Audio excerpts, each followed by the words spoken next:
Non-formal education proudly present.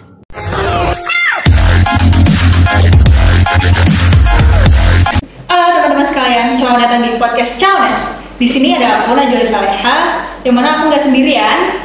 Aku kedatangan bintang tamu nih, narasumber yang mahasiswa UNES juga. Langsung aja dikenalan ya kalian. Oke, halo Kak Sulaiman. Halo. Gimana nih Kak kabarnya hari ini? Alhamdulillah baik ya teman-teman ya. Biasa mahasiswa tentunya banyak kegiatan jadi ya dinikmatin aja lah. Oke, udah nih Kak disapa-sapa dulu nih teman-teman yang lagi nonton kita sekarang, perkenalan diri. Oke, halo teman-teman, kenalin aku Sulaiman Fikran Saputra. Teman-teman nggak usah ini ya, nggak usah panggil aku Sulaiman. Ini kok kayak panggilan sih? Sorry. Dari pertama kali podcast biasa dipanggil Kak Sule. Aku dari Bekasi. Untuk kegiatan akhir ini memang banyak kegiatan. Memang kegiatan yang paling menonjol aku sebagai duta fakultas di Fakultas Ilmu Pendidikan dan Psikologi dan di duta jurusan pendidikan luar sekolah. Iya, benar-benar. Nah, dan sesuai yang diperkenalkan oleh Kak Sulaiman tadi ya teman-teman. Jadi Kak Sulaiman ini duta fakultas, duta berbakat ya Kak, duta berbakatnya FIPP nih teman-teman. Nah, dan sesuai dengan judul dan juga pembahasan kita, jadi hari ini kita akan membahas nih, mengupas gitu tentang dunia perdutaan, khususnya di fakultas FIPP ini sendiri. Nah, boleh dong Kak diceritain gimana sih awal mula tertariknya masuk dunia berita ini, diarahkan atau emang ada minat nih? Oke. Pertama ya, untuk duta itu memang awalnya itu memang minat teman-teman. Jadi waktu pas ada pendaftaran itu di duta fakultas, sebenarnya dari duta fakultas itu memang diwakilkan dari duta jurusan terlebih dahulu teman-teman. Nah, jadi dari duta jurusan itu nanti didelegasikan semua 3 besar, nanti diarahkan untuk ke duta fakultas. Nah, nanti di situ akan ada penyeleksian lagi. Nah, untuk asal minat itu memang minat banget karena memang itu merupakan suatu hal yang nggak bisa dilupain gitu. Gimana cara daftarnya, gimana cara melakukan itu memang nggak bisa dilupain banget gitu karena gua. Oke, jadi emang awalnya dari minat dulu nih. Minat dulu betul lah, dari minat. Kalau misalkan udah ada pendirian, udah gas aja lah gitu. Mau lolos nggak lolos, yang penting kita daftar dulu aja. Oke. Nah, untuk proses pemilihan nih kan tadi kan dibilang itu kan pemilihan sebelum ke fakultas ini dari jurusan dulu nih. Nah, untuk proses pemilihannya sendiri itu gimana dan berapa lama sih yang kalau? Oke. Kalau dari jurusan dulu ya, kalau dari jurusan itu nanti akan ada penyeleksian. Yang saya ingat itu ada catwalk, itu dimana kayak di Miss Indonesia tentunya ya. Nah itu ada catwalk, terus yang kedua itu ada interview. Nah interviewnya ini itu bisa berupa bakat. Nanti teman-teman tuh kasih tahu bakatnya apa, lalu ditanya juga kalau jurusan itu mengenai tentang PLSM itu seperti apa. Gitu. Nah untuk bahasa tentunya kan duta. Nah itu kita harus bisa menguasai bahasa asing juga. Itu bahasa Inggris yang paling utama. Kalau misalnya ada bahasa lain itu malah lebih bagus gitu. Cuman waktu pas penyeleksian itu saya pakai bahasa Inggris sama bahasa Indonesia gitu. Nah terus lanjut lagi, nanti kalau misalkan udah melakukan tahapan itu nanti akan diumumkan 5 besar yang akan lolos ke tahap selanjutnya. Iya dari jurusannya. Iya dari jurusan nanti itu udah masuk ke grand final. Nanti kalau udah ke grand final nanti akan diseleksi menjadi 3 besar. Itu nanti 3 besar dan di situ apa sih yang ditampilin? Yang pertama itu pemberian visi dan misi. Itu seperti apa? Terus yang kedua penampilan bakat. Nah tentunya bakat ini akan menjadi faktor pendukung yang akan dijadikan sebagai pemenang di duta jurusan. Itu yang diambil 3 besar. Nah, itu kan tadi dari duta jurusan. Nah kalau kan 3 besar itu udah menang dan akhirnya didelegasikan ke duta fakultas. Nah jadi di duta fakultas itu ada beberapa jurusan. Yang pertama itu aku dari PLS, kedua dari PGSD, 3 dari PGPAU, 4 BK, 5 KTP sama psikologi. Nah di situ benar-benar intensif banget penyeleksiannya. Jadi pertama itu ada pembekalan. Nah pembekalan di situ nanti akan dipersiapkan lah pembekalan yang harus dilakukan apa. Terus habis itu nanti kedua itu ada sesi foto untuk organigram di IG kita. Gitu. Nanti kan ada foto nanti pas di penyeleksian. Nanti habis itu setelahnya di tahap selanjutnya, kalau nggak salah tuh besok atau lusa ya, kalau nggak salah tuh lusa. Nah itu nanti langsung ada tes. Nah tesnya itu pertama interview mengenai tentang kewawasan tentang FIPP. Itu yang pertama. Yang kedua FGD. Nah, FGD ini yang jadi penentu karena di sini memang kita dikhususkan itu bebas mau pakai bahasa apa aja. Tapi yang diwajibkan itu adalah bahasa Inggris gitu. Nah, yang selanjutnya adalah psikotes. Nah, psikotes itu menggambar Kalau untuk gambarnya tak rahasiain ya, karena itu nggak boleh dikasih tahu. Rahasia nggak boleh. Oke, habis dari psikotes itu langsung kalau nggak salah itu masih ada tentang pengembangan diri, karakter diri. Jadi itu nanti benar-benar dites. Nah, kalau udah semuanya itu dites semuanya, malamnya jam 12 malam itu langsung pengumuman. Nah, bagaimana sih cara mengetahui pengumumannya? Nah, cara pengumuman itu kita tuh nggak tahu akan ditelepon sama siapa. Gitu. Jadi dia langsung ditelepon. Jadi kalau misalkan nggak lolos, itu nanti nggak akan ditelepon. Jadi yang lolos itu akan ditelepon. Yang diambil adalah 10 besar. 10 besar atau 5 besar gitu, aku lupa. Nah, jadi pas ditelepon itu malam banget. Itu aku inget banget pas pengumuman itu aku lagi di Pancong lagi makan, lagi makan dan tiba-tiba ditelepon sama nomor yang nggak dikenal. Emang kebetulan kontak-kontak cutting duta sama anak-anak duta tuh tak akses semua gitu. Yeah. Cuma ini kok tak lihat nomornya beda gitu kan. Pas dicek tuh pengumumannya langsung angkat ditanya ini siapa ya gitu kan. Terus singkat ceritanya itu dia langsung ngumumin lolos masuk ke 10 atau 5 besar gitu. Wes lolos itu pas banget besok itu langsung final. Nggak iya, nggak jadi pas di hari itu pas habis tes besok langsung final, langsung grand final. Tahu nggak? Pas udah langsung pengumuman itu, aku langsung cari cukur rambut karena memang kan disuruh buat cukur rambut. Iya, mempersiapkan diri. Untungnya dapet cukur rambut jam 12 malam itu benar-benar dipersiapin banget kan. Langsung tuh masuk ke final besoknya. Nah memang ini agak panjang sih penyeleksiannya. Pertama tuh catwalk dulu, hampir sama sih kayak di jurusan. Kedua itu ada interview, wawancara, tapi itu secara diacak gitu, kita nggak tahu pertanyaannya itu apa. Gitu. Dan mau nanya nih Kak, untuk sesi tanya jawab atau interview ya itu perseorangan tatap muka seperti ini atau ya kita bareng-bareng? Jadi untuk sesi pertanyaannya itu berpasangan. Jadi kan misalkan aku waktu itu kan berpasangan sama Nimas ya kan. Yeah. Jadi berpasangan nanti maju setiap urutan nomor. Misalkan urutan nomor 5 dan 6. Kalau kebetulan urutan 5 ya masalah. Urutan 5 dan 6. Nanti turun ke podium, nanti maju ke depan podium, nanti langsung milih undian. Milih undian pertanyaan. Nanti di situ ada pertanyaan. Langsung kita spontan dikasih waktu sama 1 menit atau 3 menit gitu. Jadi langsung jawab. Pertanyaan dibacain oleh MC, nanti langsung dijawab oleh kita. Kita jawab, ya udah kita luas, tegas, jangan itu kecil apa itu. Betul banget. Nah, habis itu langsung dijawab. Kalau udah dijawab, langsung balik lagi ke podium. Harus gantian. Betul. Nah, habis interview kalau nggak salah itu penampilan bakat juga. Nah, penampilan bakat kebetulan aku waktu itu main keyboard atau piano digital. Karena memang bakatku di situ dan akhirnya ya udah tak mainin walaupun emang agak sedikit salah karena persiapannya itu cuma instan hamil jam. Aku tuh jujur persiapanku di duta fakultas itu memang mepet banget. Itu bahkan sampai malam-malam itu benar-benar latihan gitu. Latihan dan benar-benar intensif ya waktu memang nggak maksimal kan gitu. Oh iya aku lupa. Jadi tuh pas sebelum sebelum masuk ke 10 besar itu ternyata masih ada ngupload video bakat ke Instagram masing-masing atau ke Instagram? Ke G-Drive, Google Drive, Drive Dita. Jadi itu nanti akan ada penyeleksian bakat juga. Itu jadi poin utama juga. Karena kalau misalkan bakatnya nggak ditampilin itu nanti bakal istilahnya ya nggak didiskualifikasi memang. Jadi memang mengarah ke pengurangan nilai gitu. Jadi pas pengurangan nilai kita nggak tahu tuh pengurangannya seperti apa. Jadi nanti bakat kita ya tampilin aja lah semangat kita gitu. Terus juga ada video pengenalan diri juga. Kamu ngeliat gak ya video aku yang waktu nge-tag di UNESCA? Itu menjadi salah satu penugasan yang dimana untuk memperkenalkan diri seorang duta dan sebagai pengenalan juga mengenai fakultas ilmu pendidikan itu seperti apa sih gitu. Karena kan dulu namanya FIP kan, dan sekarang udah menjadi FIP. Nah itu singkat aja untuk gambaran singkatnya. Oke, jadi ternyata walaupun serangkainya itu banyak, tapi ternyata waktunya pendek gitu ya? Pendek. Kalau memang sih waktu itu kan awalnya itu dikasih pembekalan. Pembekalan itu lewat Zoom. Yang pertama itu dari Duta UNES. Duta UNES, terus keduanya itu dari fakultas, itu pengenalan tentang fakultas. Terus habis itu protokoleran dari klien protokol. Terus selanjutnya itu mengenai tentang kalau nggak salah ingat itu tentang universitas juga.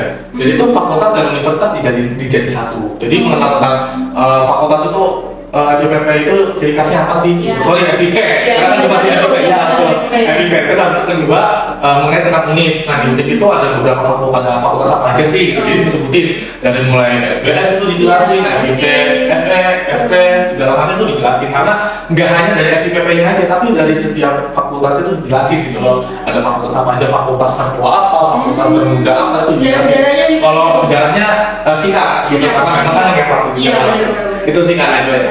Oke, jadi untuk pembukaan itu satu hari melalui Zoom dan itu pengenalan UNIF dan juga fakultas.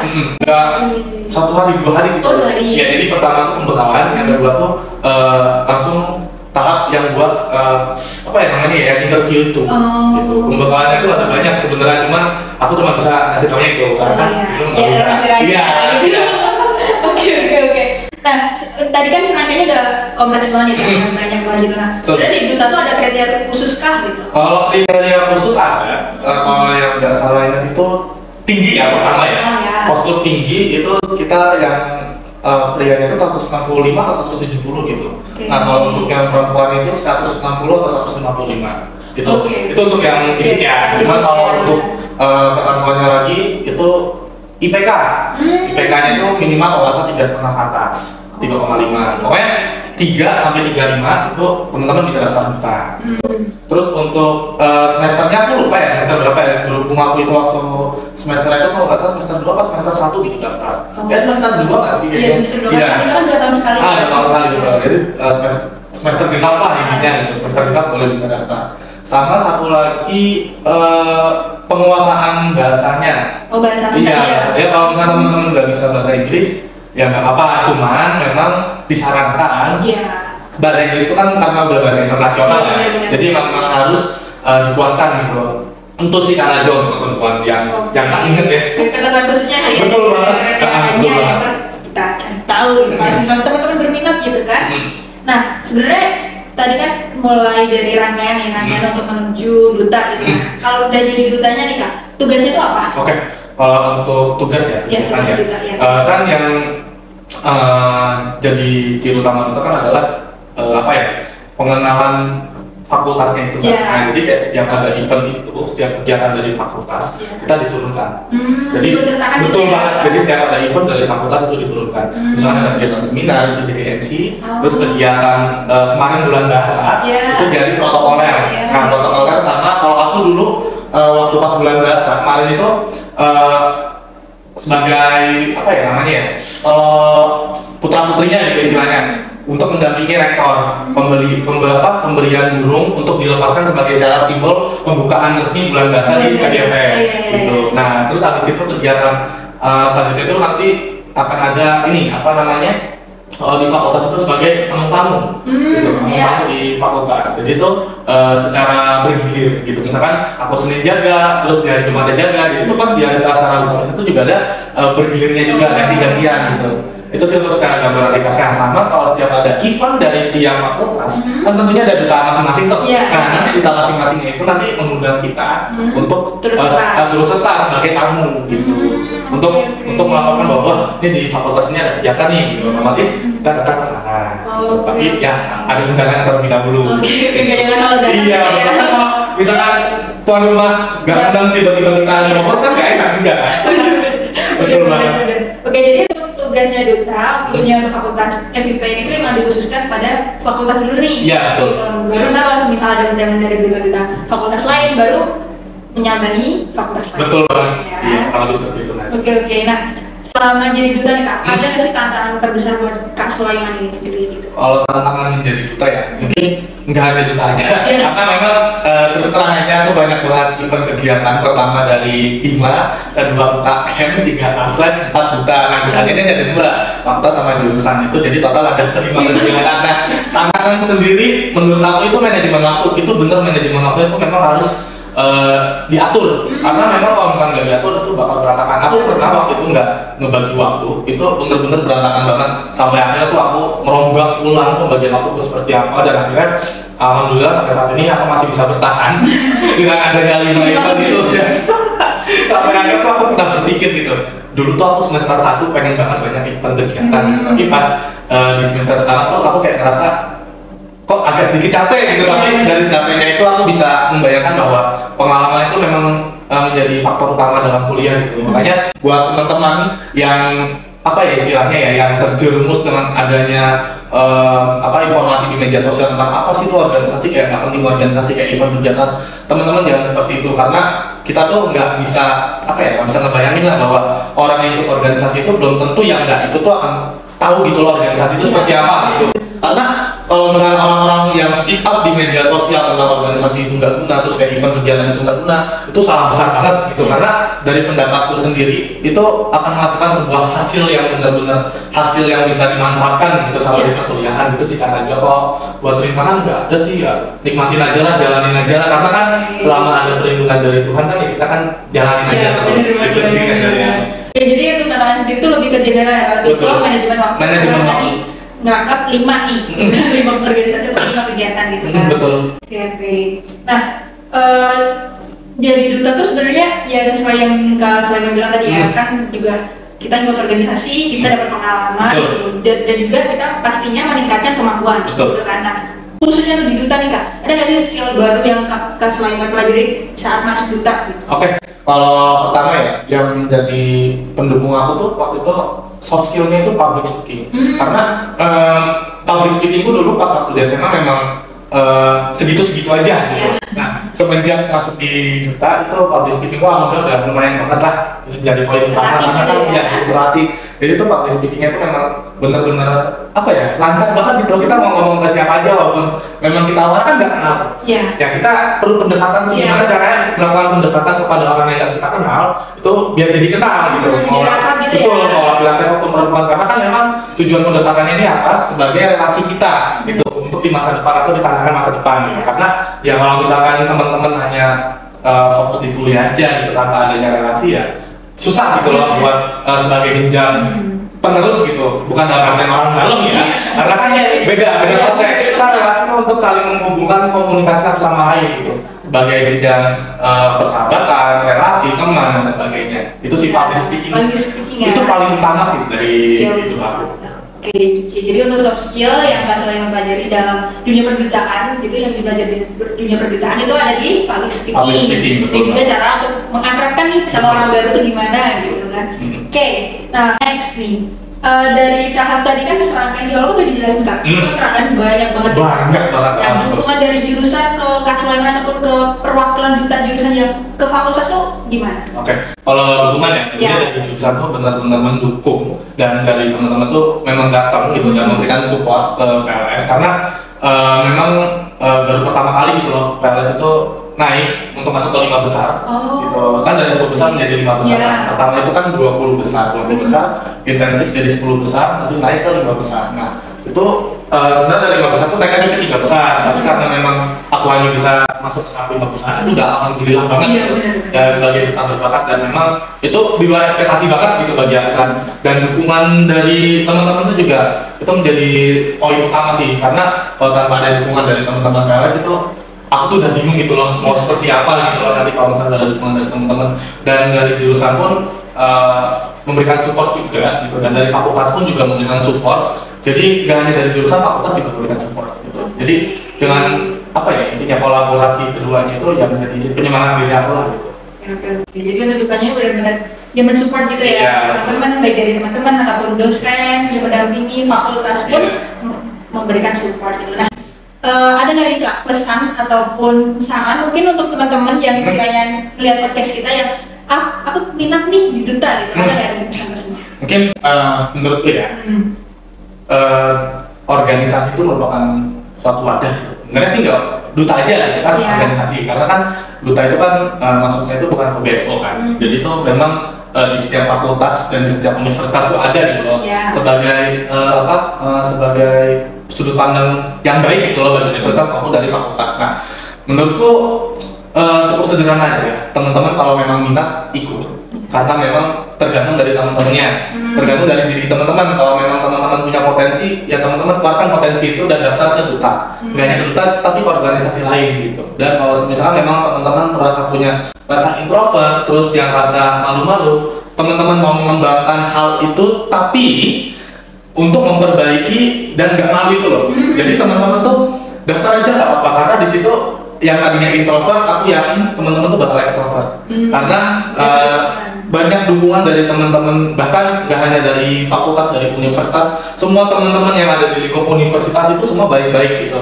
Jadi pesanku, bagaimana cara teman-teman itu untuk membagi waktu teman-teman. Jangan lupa tujuan teman-teman di sini kan kuliah. Nah, jangan lupa tujuan teman-teman di sini kuliah itu jangan dilupakan, karena poin penting yang nggak bisa dilupakan itu kuliah, baru organisasi. Jangan organisasi dulu, baru kuliah. Karena banyak yang salah mengartikan bahwa organisasi itu lebih penting ketimbang kuliah gitu. Jadi teman-teman tuh harus bisa menyelaraskan keduanya, memperpadukan keduanya. Karena kalau misalkan teman-teman nggak bisa memperpadukan keduanya, salah satunya itu akan berantakan gitu. Jadi akademik harus ditonjolkan, yang non akademik kan juga harus ditonjolkan. Gitu sih saya. Harus balance, kalau nggak balance nanti yang ada ya satu turun yang satu naik kan bingung. Iya, benar. Gitu aja. Oke, jadi itu pesan dari Kak Sulaiman untuk teman-teman sekalian yang kiranya berminat untuk duta gitu. Nah, untuk bukan duta kan tadi aku bilang kan juga yang diinfokan di awal tadi 2 tahun sekali ya Kak. Betul. Nah, untuk tahun ini tuh udah buka belum atau gimana? Kalau untuk tahun ini belum buka. Tahun depan itu baru buka. Nah, buat teman-teman yang mau daftar sebagai duta, teman-teman daftar aja. Nanti untuk informasinya itu akan ada di IG duta duta FIPP, itu teman-teman bisa lihat. Jadi teman-teman ya stay tune aja lah di Instagram duta FIPP gitu. Jadi setiap 2 tahun sekali sih katanya kalau nggak salah ya. Iya. Sesuai informasi 2 tahun sekali ya guys. Betul. Dan dibukanya baru tahun depan. Ya, jadi teman-teman yang kiranya berminat nih, nah asal dulu skill-skillnya untuk persiapan tahun depan gitu ya. Oke, ya aku mau ucapin terima kasih ke teman-teman yang udah menyaksikan podcast kita dari awal sampai akhir, dan terima kasih juga Kak Sulaiman yang udah bersedia menjadi narasumber pada podcast kali ini. Dan ada satu informasi yang tertinggal nih teman-teman. Jadi Kak Sulaiman ini sebagai ketua dari PPK Ormawa. Iya betul. Ya, dari PPK Ormawa hingga PLS. Ya, bisa tolong dijelasin dikit ya, dikasih bocoran dikit ya tentang PPK Ormawa ya. Oke, kalau PPK Ormawa ya, sebenarnya nih emang agak bener-bener pusing. Karena baru dimulai ya. Bener-bener baru dimulai. Jadi PPK Ormawa itu merupakan program pengembangan kapasitas organisasi mahasiswa, yang dimana itu kita mengembangkan kapasitas dari organisasi di setiap jurusan ataupun dari tiap fakultas dan universitas gitu. Jadi dari tiap organisasi itu memang harus mengembangkan satu program, yang dimana itu program itu harus dilakukan sampai bulan November selama 4 bulan. Ya, jadi modelnya itu lebih mengarah ke pengabdian.